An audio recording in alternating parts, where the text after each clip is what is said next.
Raising kids with tight finances without passing on the fear. How to raise emotionally secure children even when money is tight. There's a unique kind of weight that parents carry when money is tight. You worry about bills, food, rent, unexpected costs, and whether you're doing enough. But alongside the logistical stress, there's an even deeper fear. Am I giving my kids what they need, not just physically, but emotionally? Here's the truth. Your child doesn't need a perfect life. They need a steady presence. And you, even on your most exhausted, underpaid, or overwhelmed days, are still capable of giving that. But when finances are tight, it's easy for fear to slip into your voice.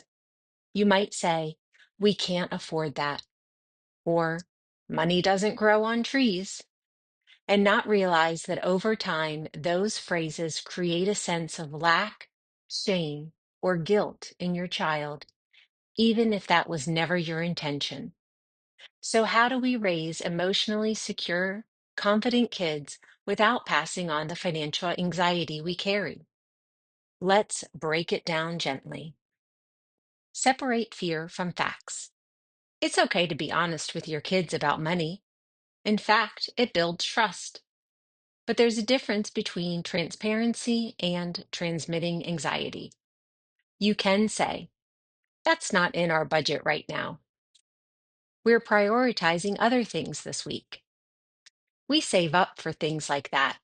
Let's add it to a wish list." These are factual statements. They teach patience, priorities, and responsibility. What to avoid is tone that sounds stressed or fearful. "We'll never be able to afford that."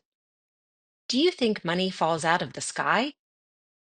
"I'm so tired of never having enough."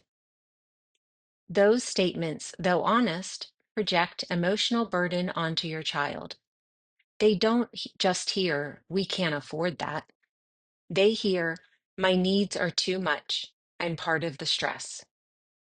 You can't always protect your child from hardship, but you can shield them from absorbing your panic. Focus on what you do have. Make it a habit to name what's enough. We have groceries in the fridge, a roof over our heads, and each other. That's more than some people. We may not have extras this week, but we've got creativity. Let's make movie night special with popcorn and blankets. This builds resilience, not false positivity. It teaches them that worth is not measured in brand names or abundance. It also gives you back a small sense of control when the world feels unstable. Watch for guilt in their eyes. Kids are emotionally intuitive. Even if they don't say it, they can feel your worry. Sometimes they'll stop asking for things, or they'll say, "Never mind, I don't need it." And while that might seem mature, it can be a sign they're trying to protect you. And that's a weight no child should carry. When you hear that, gently reassure them, "Hey, it's okay to want things. I love hearing what you like and dream about, even if we can't get it today." Give them permission to dream without shame. Turn the conversation into empowerment. Tight finances can be a launchpad for valuable lessons: how to budget, how to comparison shop, how to set goals and save, how to appreciate effort over instant gratification. You don't have to make it heavy, just involve them in small ways. Let's look at grocery prices together. If we save $5 a week, how long would it take to buy that? Here's how I choose what's most important to spend on. When they're part of the conversation, money becomes a tool, not a source of shame. Let love be the richest currency. At the end of the day, your child will remember how you made them feel far more than what you could afford. They'll remember if you looked up from your phone when they talked. They'll remember the walks, the car rides, the inside jokes, the silly traditions. They'll remember whether your voice felt safe or strained.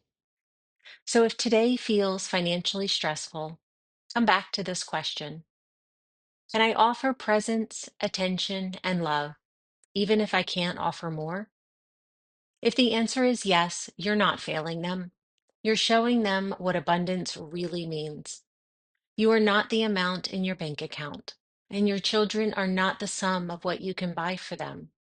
You're showing up, you're trying, you're choosing connection, and that will always be enough. If this reflection brought you a moment of peace or insight, please consider liking the video and subscribing to Purely Voiced. Your support helps this space grow and reach more hearts that need it.